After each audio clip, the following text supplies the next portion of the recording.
Sir Ramulu గారి మీద జరిగిన సంఘటన మీద విద్యా పరిరక్షణ కమిటీ తన ఎగ్జిక్యూటివ్ కౌన్సిల్ చాలా వివరంగానే చర్చించిన తర్వాత ఈ నిర్ణయం తీసుకోవడం జరిగింది.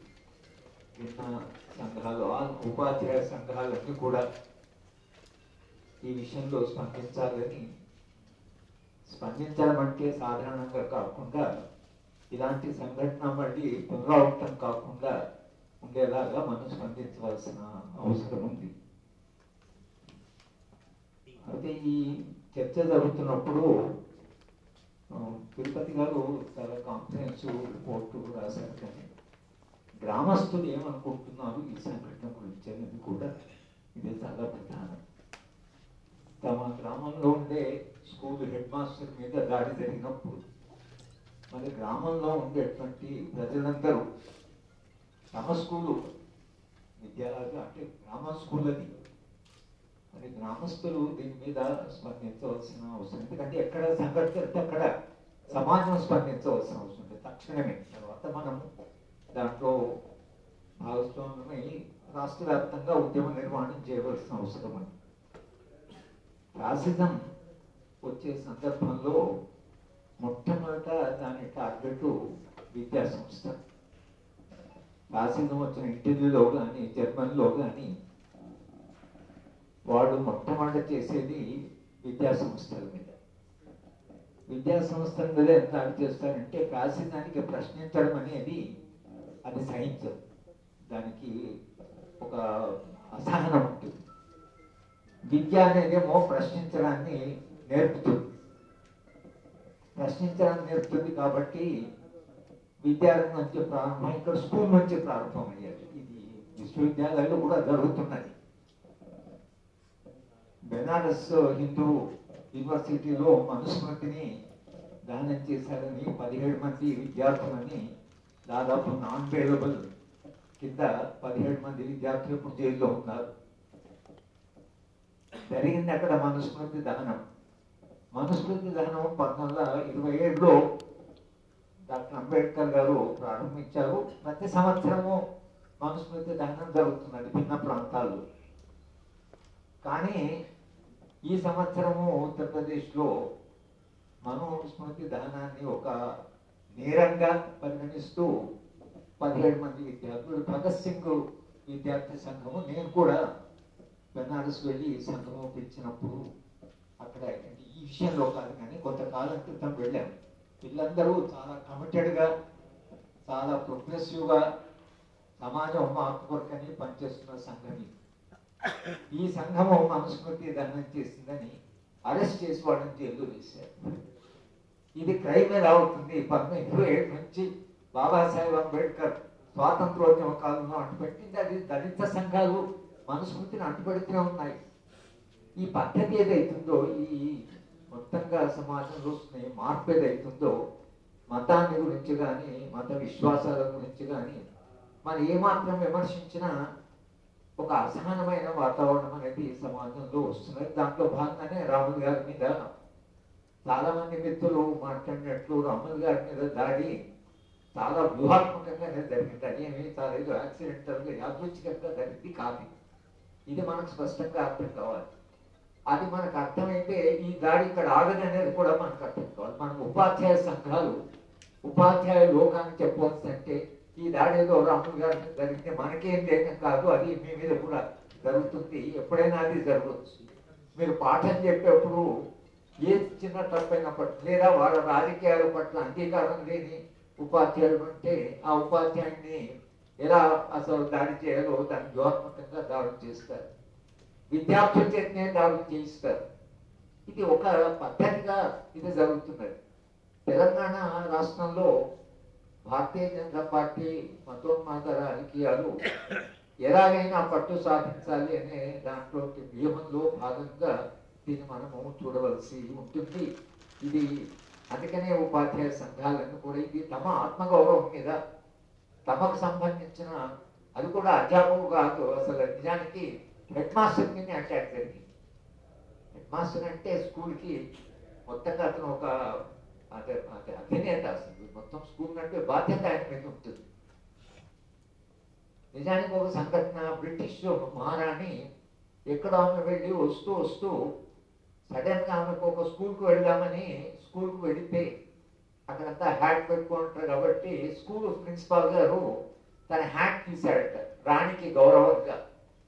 ఆయన తీసేటప్పుడు ఉపాధ్యాయులు తీస్తే విద్యార్థులందరూ హ్యాట్ తీసేస్తే రాణి వెళ్ళిపోయిన తర్వాత ఆ ప్రిన్సిపాల్ గారికి ఒక లేఖ రాసిందట, నేను స్కూల్కి వచ్చినప్పుడు హ్యాట్ తీయవలసింది కాదు, స్కూల్ వరకు మీరే అధినేత, నేను దేశానికి రాదు కావచ్చు కానీ మీ వరకు మాత్రం మీ స్కూల్ వరకు మీరే అధినేత, మీరు నా ముందర హ్యాట్ తీయడం అని అందరూ తీయడం అనేది ఇది సరి అయిన పద్ధతి కాదు. అంటే ఒక హెడ్ మాస్టర్కు ఉండే గౌరవం, ఒక స్కూల్ హెడ్ మాస్టర్కు ఉండే గౌరవం ఏమిటనేది కొంచెం నాగరికత పెరిగిన దేశాల్లో మన దగ్గర అనాగరికమైన దేశంగా మారుతున్నామా. హెడ్ మాస్టర్ అంటే వాడికి ఈ డ్రెస్ వేసుకొని అయ్యప్ప డ్రెస్ డ్రెస్లో చాలా కోడ్ ఆఫ్ కాండక్ట్ ఉన్నది. ఆగ్రహం రాకూడదు, మీద కోప్పడకూడదు, చేయాలి చాలా కోడ్ ఆఫ్ కాండక్ట్. వాడికి ఏ నమ్మకాలు లేవు, విశ్వాసాలు ఏం లేవు. వీళ్ళంతా రోజు చేసి పాపాలు చేస్తుంటే ఆ 4 రోజులు పాపమే ముక్తి కొరకని మేము చేస్తుంటే తప్పించి వీడికి ఎంత విశ్వాసం ఉందో, నిజంగా విశ్వాసం ఉంటే మాత్రము ఒక హెడ్ మాస్టర్ గారిని ఒక అబ్బాయి కాళ్ళు మొక్కించడం ఏంటి అసలు. మీరు గురువు గురించి గురువు బ్రహ్మ అని చెప్పి రోజు మీ రాజకీయాలు ఇవి చెప్తూనే ఉంటారు. చెప్తే మరి అదేమైంది ఆ గౌరవం అంటే ఇవాళ వాళ్ళు అధికారం కొరకు ఏదైనా సిద్ధపడుతున్నారు. ఇది మనకు ముఖ్యంగా అర్థం కావాలి. కనుకనే మనం రియాక్ట్ కావాల్సిన అవసరం ఉంది. మా విద్యా పరిరక్షణ కమిటీ అంతర్గత మీటింగ్ జరిగినప్పుడు కూడా ఈ విషయం చర్చించడం జరిగింది. దీనికి ఒకవేళ ప్రతిఘటన లేకపోతే, ఇప్పుడు ఏ కార్యక్రమం అయితే విద్యా పరిరక్షణ కమిటీతో ఆ ప్రతిఘటన లేకపోతే చాలా త్వరలోనే రాష్ట్ర వ్యాప్తంగా ఈ పరిస్థితి మరింత దారుణంగా మారేటువంటి ఒక ప్రమాదం ఉన్నది. దయచేసి అర్థం చేసుకోండి. హైదరాబాద్ పోలీస్ కమిషనర్ని నేనేదో వేరే పని ఉంటే ఆయన దగ్గరికి వెళ్ళినప్పుడు నేను అడిగాను, ఈ మతోన్మానము ఈ మత ఘర్షణ పద్ధతి అంటే ఇది ఎలా ఉంది హైదరాబాద్లో అంటే ఆయన మేము భయంతో చేతులు వీఆర్ సిట్టింగ్ హ్యాండ్స్ క్రాస్, ఎప్పుడు ఏం జరుగుతుందో చెప్పే పరిస్థితి లేదు అని అన్నాడు కమిషన్. వాళ్ళు కూడా చాలా జాగ్రత్తగా గమనిస్తున్నారు, ఎప్పుడో భగ్గం అనొచ్చు. అది భగ్గం అనడానికి పెద్ద ఏం అవసరం లేదు. ఒక ఆవు ఏదో జరపడము, ఆల్రెడీ పోలీసులు ఏదో ఆవును తీసుకొచ్చిన ముస్లిమ్స్ను కొట్టడం జరిగింది. ఇవన్నీ ఒక పద్ధతిగా జరుగుతుంటాయి.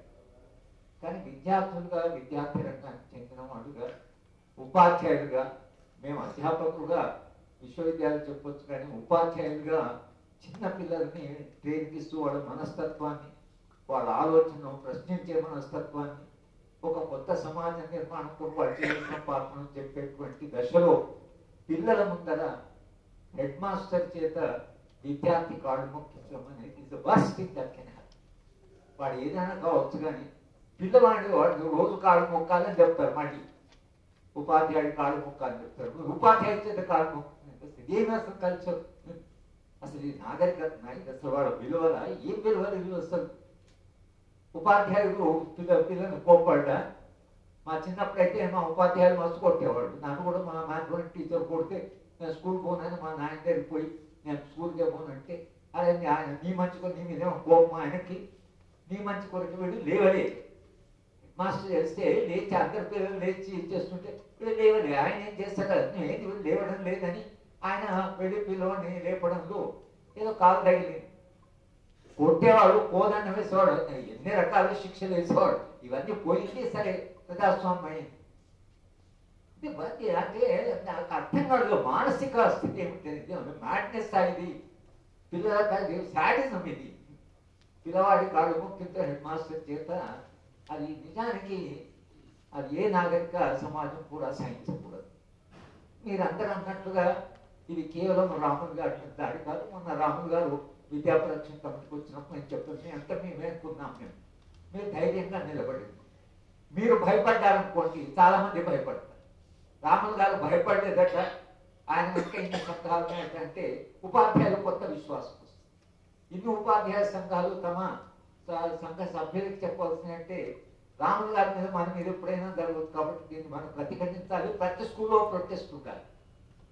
ఎందుకు ఇది జరిగింది, ఇది జరిగితే మేము సహించం అని ఉపాధ్యాయులు ఒక స్పష్టంగా సమాజానికి అలాగే ప్రభుత్వానికి చెప్పగలగాలి, చెప్పాలి. సరే, ముఖ్యమంత్రి గారిని కలవాలి అనేటువంటి అది మనం ప్రయత్నం చేద్దాం. ఆయన దాకా ఈ సమాచారం పోయేట్లుగా లేదా రిప్రజెంటేషన్ వెళ్ళి ఆయన ఏదో ఫారిన్ కంట్రీకి ఏదో పోతున్నాడు, కానీ పోకముందే ఒకవేళ మనకు వీలుంటే మనం తప్పకుండా కలిసి రాజకీయ పార్టీలు కూడా స్పందించాలి. అది కూడా వాళ్ళ అవసరం. లేకపోతే ఈ రాజకీయాలు ఇంకా ముందుకు పోయే ప్రమాదం ఉంది. సెక్యులర్ అని చెప్పుకునే రాజకీయ పార్టీలు కూడా ఇది తప్ప అప్రజాస్వామ్యంతో ఇది మేము ఒప్పుకోము, ఇలా చేయడం అనేది అతని నేరస్తులు ఎవరైతున్నారో వాళ్ళను తప్పకుండా అరెస్ట్ చేయాలి. ఎఫ్ఐఆర్ చాలా బలంగానే ఉంది. ఎఫ్ఐఆర్లో బుక్ చేసిన ఏదైతే చాలా బలంగానే ఉంది ఎఫ్ఐఆర్లో. కానీ SC ST atrocities prevention act ప్రకారము ఒక్కసారి కంప్లైంట్ వచ్చిందంటే నాన్ బెయిలబుల్, ఇమీడియట్ అరెస్ట్ చేయాలి, నాన్ బెయిలబుల్. ఈ ప్రొవిజన్ ఏదైతే ఎస్సీ ఎస్టీ దాన్ని మార్చాలని భారతీయ జనతా పార్టీ ప్రయత్నం చేస్తే దేశవ్యాప్తంగా సంస్థలు విత్తరాల్చుకున్నారు. దీన్ని డైల్యూట్ చేయాలనే ప్రయత్నం చేశారు.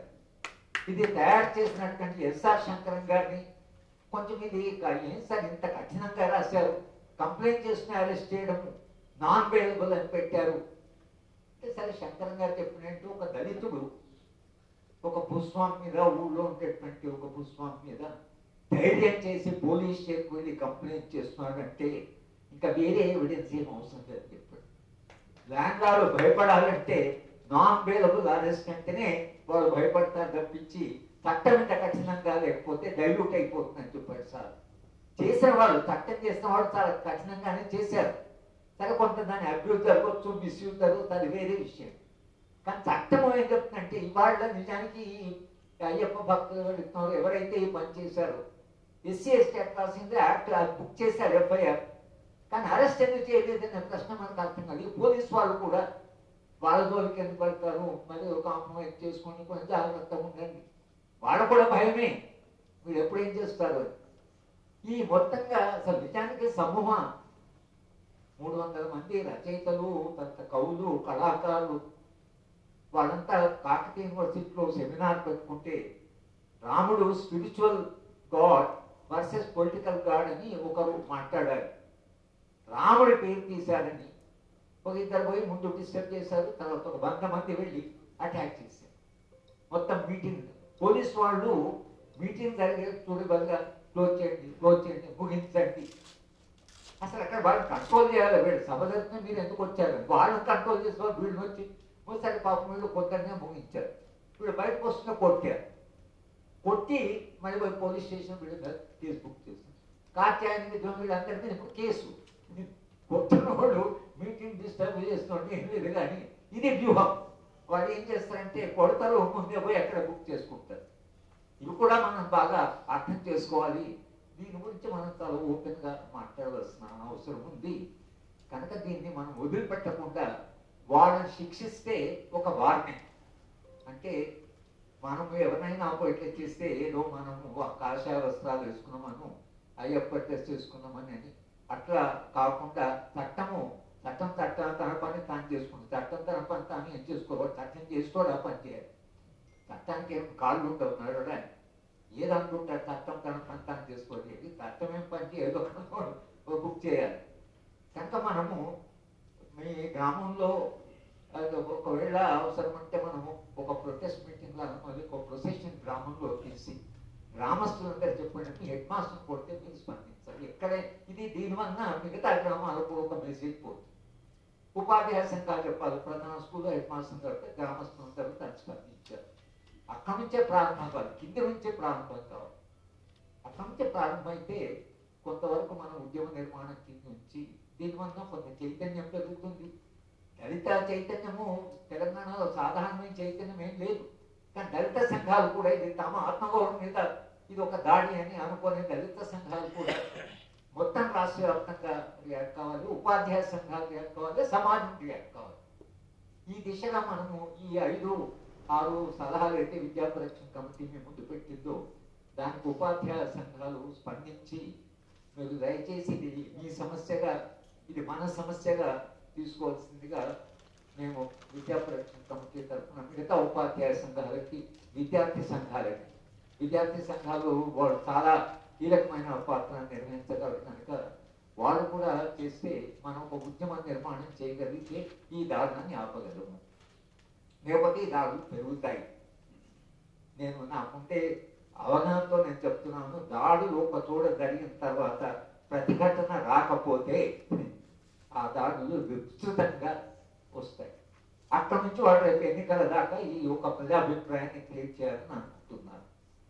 దాన్ని మనము తప్పకుండా ఎక్కడో ఏదో దశలో ప్రతిఘటించవలసిన అవసరం ఉందని చెబుతూ, మా అవమానం నుంచి వచ్చిన ఉపాధ్యాయ సంఘాలు, మా ఉపాధ్యాయ సంఘాలు ఎలా ఉన్నాయి, కానీ మిగతా ఉపాధ్యాయ సంఘాలు, ఇప్పుడు పిఆర్టీ లాంటి సంస్థ చాలా పెద్ద మెంబర్షిప్ ఉన్న సంస్థ, వాళ్ళు చాలా పెద్ద ఎత్తున అయితే వాళ్ళ సమస్య పోతుంది, ఇది మన వాళ్ళ సమస్య పోతుంది. అలాగే యూటీఎఫ్ లాంటి సంస్థలు ఉన్నాయి. ఈ ఉపాధ్యాయ సంఘాలన్నీ కూడా జాయింట్ యాక్షన్ కమిటీ అని మనం డిమాండ్ పెట్టినప్పుడు డిఏ కొడుకని లేకపోతే ఎఫ్ఏ కమిషన్ పెట్టినప్పుడు ఎట్లా చేస్తాము, ఇది కూడా ఒక జాయింట్ యాక్షన్ కమిటీగా అందరూ కలిసి దీన్ని కూడా ఒక సమస్యగానే తీసుకుంటే తప్పకుండా ఇది మనం ఆపగలము. ఉపాధ్యాయుడి ఆత్మగౌరవాన్ని రిస్టోర్ చేయగలము. ఉపాధ్యాయుడు అంటే సమాజంలో ఉపాధ్యాయ దినోత్సవంలో మస్తమని మాట్లాడతారు, కానీ ఆ మాటల్లో దానికి పెద్ద విలువ లేదు.